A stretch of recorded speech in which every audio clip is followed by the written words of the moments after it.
Jeunes Tchadiens? Non, c'est pas pour dire que c'est pas question des seuls jeunes Tchadiens. Ouais. C'est pas question de dire que c'est pas seuls jeunes Tchadiens. Aujourd'hui, nous sommes des jeunes que nous sommes reconnus parce qu'on a fait un travail. Ouais.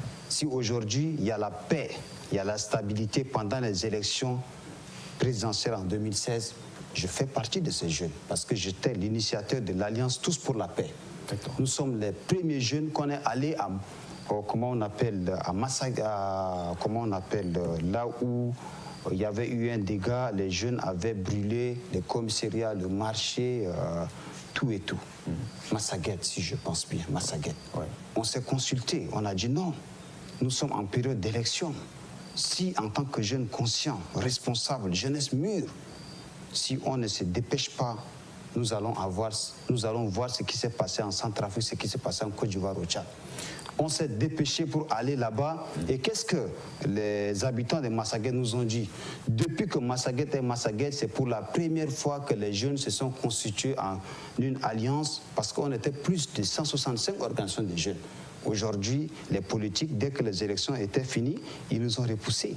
Parce qu'on a des jeunes qui ont réfléchi. On a des jeunes qui prennent l'exemple d'autres pays. Mais là, les feuilles, ce sont des effets. Donc, les gens ont vu qu'aujourd'hui, tellement qu'ils sont riches, ils ne créent pas Dieu. Dieu, ce n'est pas leur problème. Et qu'est-ce qu'il faut amener afin que l'homme tchadien ait peur de voler, l'homme tchadien ait peur de prendre un bic comme ça, amener à la maison? Il faut amener la parole de Dieu. C'est ce que les gens ont réfléchi. Or, c'était le contraire. C'était le contraire. On a un sérieux problème. Quand on veut nommer les gens à des postes de responsabilité, il faut que le Tchad apprenne à nommer des personnes compétentes. Aujourd'hui, nous sommes jeunes. Les gens veulent mener leur trafic dans leur réseau et qu'un jeune qui est un peu bien éduqué, parce que c'est une question d'éducation. Et de mentalité aussi. Un jeune qui est bien éduqué dit non, non, non, moi je ne peux pas cautionner ça. Ce que vous êtes en train de faire, je ne suis pas d'accord. Automatiquement, vous êtes l'ennemi national de ces personnes. Votre nom peut aller de A à Z, ces personnes peuvent dire qu'il est mauvais. Or, la personne, qu'on lui dit que cette personne est mauvaise, là, au lieu de poser la question, pourquoi cette personne-là, vous êtes tous contre lui? Il n'y a pas ça chez l'homme tchadien. Il n'y a pas ça chez les politiques tchadiens. Même chez notre président de la République. Aujourd'hui, si le président de la République a tous ces problèmes, c'est parce que ces personnes ont adopté ce comportement de bloquer la route à certaines personnes. Or, le président de la République, en tant que premier garant de ce pays, doit se poser la question. Comment on me propose cette personne et tout le monde est contre lui? Ça, c'est déjà l'interrogation.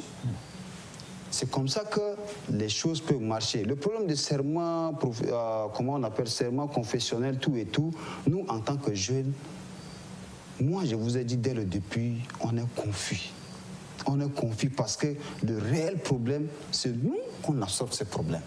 On est confus, sans vous mentir. On est confus à telle manière que pour nous, quelqu'un qui prête déjà serment sur la Bible, sur le Coran, la personne doit respecter à la lettre. La personne doit respecter à la lettre, mais on a vu tout à l'heure qu'il y a un problème au ministère de la Santé.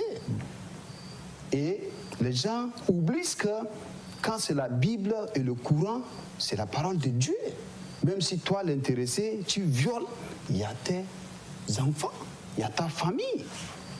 Il y a la foudre qui va s'abattre sur votre famille de génération en génération.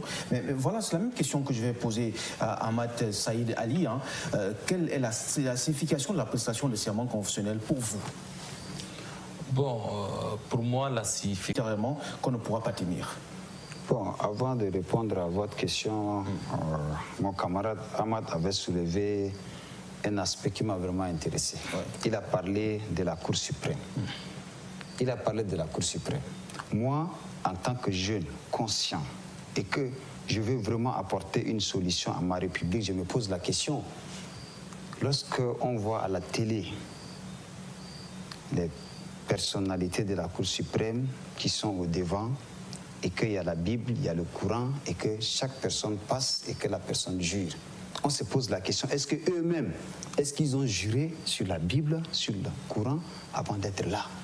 Est-ce que la Cour suprême est une institution religieuse? Vous savez, c'est toutes ces questions-là qu'on se pose parce que eux, tout à l'heure je viens de dire que eux, Normalement, quand on parle de confession, de serment confessionnel, ça devrait être devant nos pasteurs et devant nos imams. Ce n'est pas devant la Cour suprême. Parce qu'eux, ils ne jurent pas sur la Bible et sur le Coran. Eux, ils disent, je jure en vérité ou toute la vérité, de diriger tout et tout. Oui. Donc, en tant que jeune, quand je parle de la confusion, parce qu'on a l'œil ouvert, malgré que certains ne comprennent pas, mais nous, on a l'œil ouvert, on se pose beaucoup de questions. Et quand il a soulevé cet aspect, je me disais que est-ce que la Cour suprême est une institution religieuse? Parce que je repose la question à ces personnes qu'à chaque fois, ils sont avec les blouses rouges. Alors que quand on parle de serment confessionnel, c'est devant nos pasteurs, c'est devant nos imams, c'est pas devant les personnalités de la Cour suprême. Est-ce qu'eux-mêmes, est-ce qu'ils ont juré sur la Bible et sur le Coran? Ça, c'est une question. D'accord, ça, c'est une question que vous posez. Voilà. Mais maintenant, je m'intéresse, comment peut-on, n'est-ce pas, s'engager alors qu'on sait intérieurement qu'on ne pourra pas tenir? Bon, vous savez, l'homme tchadien, c'est une personne qui prend toujours les risques. Si vous... Enfin, je vous remercie. Merci pour votre contribution et votre proposition. Justement, nous sommes dans les propositions et vous aviez la parole. Des propositions, qu'est-ce que vous pouvez vous faire aujourd'hui comme proposition? Bon, aujourd'hui, comme proposition, je voudrais faire savoir ici que les personnes que le président de la République les nomme, comme l'ami vient de dire, depuis 1990, sont rassasiés. Ils ont tout ce qu'ils veulent. Alors, le problème de la République, ce n'est pas leur problème. Honnêtement, en tant que jeune conscient et qui a l'habitude de pratiquer ces personnes, ils sont fatigués. D'une autre manière, ces personnes ne respectent plus l'autorité du président de la République, Idriss Déby Itno.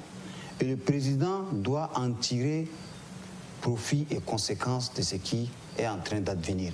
Aujourd'hui, si le chômage des jeunes était trop élevé, si les jeunes insultaient dans les réseaux sociaux, si les jeunes font tout ce que les gens parlent, c'est parce que tous ceux qui entourent le président de la République sont rassasiés. Et ils ne font qu'enfoncer le président de la République. Et ça, si certains jeunes ont peur de le dire, moi j'engage mes responsabilités de dire ça en face. Il est temps pour que le président de la République prenne déjà conscience qu'il y a les nouvelles dynamiques qui sont là, qui sont prêts à apporter des changements. Parce qu'aujourd'hui, moi je suis un jeune qui utilise les styles de leadership démocratique et les styles de leadership, comment on appelle, de l'égalité. Tant qu'il n'y a pas ces jeunes autour des chefs de l'État, nous allons toujours foncer de cette manière. Et de deux, il faut que le président sache que tous ceux qui sont rassasiés, s'il ne peut pas les interpeller à la justice, il faut qu'il les écarte dans la gestion de la chose publique, laisser la place à ceux qui peuvent amener une vraie solution. Parce que on ne peut pas, si on demande, vous les arrêtez, le président de la République les supplie de ne pas voler. Ça, ce n'est pas le problème de la jeunesse. On veut que ces personnes qui sont déjà rassasiées, qui ont déjà plié le pays, qui ont tout fait, se mettent à l'écart. Comme c'est une nouvelle république, il faut une nouvelle dynamique afin de sortir ce pays dans cette crise. Tant que le président de la République se met toujours dans le système régionalisme, clanisme, ça ne doit pas se passer parce que on m'a fait savoir que pour nommer une personne à la présidence, on pose la question pour savoir il est de quelle région, il est de quel canton, il est de quel village. Et premièrement, c'est le chef de file qui se disent que ce jeune, il est de ma région. Non, non, non, je ne le connais pas. Non, il faut que le président de la République sache que la République, c'est une gestion publique. Ce n'est pas une gestion par région, ce n'est pas une gestion par village, par canton, ou demander à une personne. Quand il sait que tel jeune est capable, tel jeune a les compétences de gérer, il faut que le président fasse confiance. Parce que de un, nous avons un comportement qu'aujourd'hui, beaucoup ont peur de le dire. Aujourd'hui, on donne le nom de Ahmad. Et que ces personnes-là, 3 personnes ont un problème avec Ahmad. Non, non, non, Ahmad là, il est mauvais. Non, non, non. Et automatiquement, au lieu que le responsable cherche à comprendre qui est Ahmad, comment il travaille, quelles sont ses compétences, il s'allie directement derrière ces personnes qui contestent maintenant. Donc, le réel problème des Tchadiens, ce n'est pas la prestation de serment, mais c'est les personnes qui entourent le président de la République, c'est les personnes qui ont créé des lobbies à arrêter les jeunes qui sont conscients, qui ont l'œil. C'est ça le problème de cette République que nous sommes. La République du Tchad est en train de fonctionner sur les mensonges, sur les ragots, sur les coups bas. Comment est-ce qu'on peut avancer de ce côté?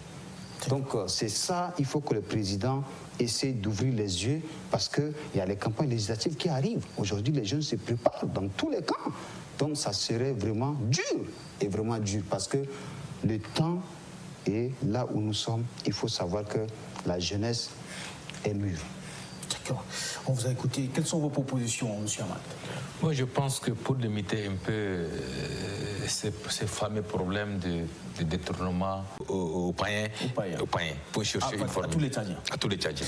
Quelle est la solution? Quelle solution préconisez-vous face à la controverse que crée cette prestation de serment? Merci beaucoup. Moi, la solution que je préconise, c'est d'écarter la Bible et le Coran et de laisser les hommes prêter serment comme nous l'avons l'habitude de le prêter, comme les juges, comme les avocats, comme les ressortissants de l'ENAM.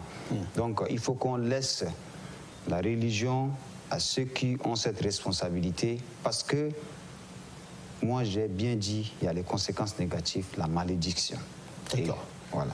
D'accord. Maintenant que vous avez la parole, quel est le message, quel est votre message à l'endroit d'abord du chef de l'État, chef du gouvernement et aussi au peuple tchadien ce soir?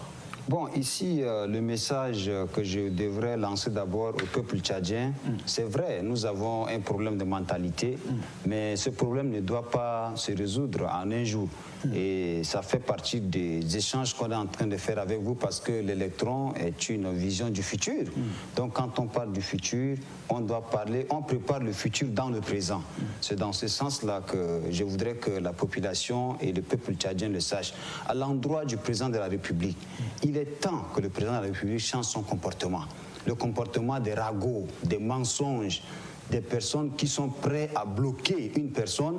Il faut que le président change son comportement, parce que nous sommes à la 4e République. Quand on parle d'une 4e République, on parle aussi des nouveaux comportements. On bannit aussi certaines choses. Il faut que les jeunes comprennent aussi. Quand on parle d'une 4e République, c'est parce qu'on abandonne un mauvais comportement pour adopter un bon comportement.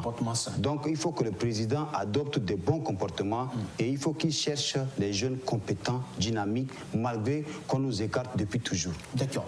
Quel est votre message à l'endroit d'abord du chef de l'État, chef du gouvernement et aussi à la population tchadienne? Mon message à l'endroit du chef de l'État, c'est un message de responsabilité, parce que le père de la nation, il avait